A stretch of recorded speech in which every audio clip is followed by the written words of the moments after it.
Al plano internacional, porque en la India un hombre saltó desde lo alto de un techo para evitar ser atacado y devorado por un leopardo que ingresó a una ciudad y causó pánico y terror en la población.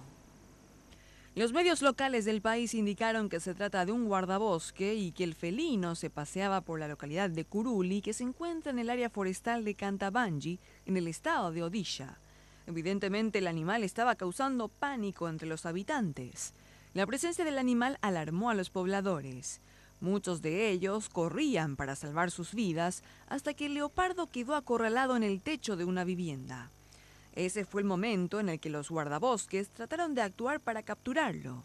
Sin embargo, el felino se lanzó sobre uno de ellos, así que enseguida el hombre reaccionó y saltó para salvarse y no convertirse en comida del leopardo.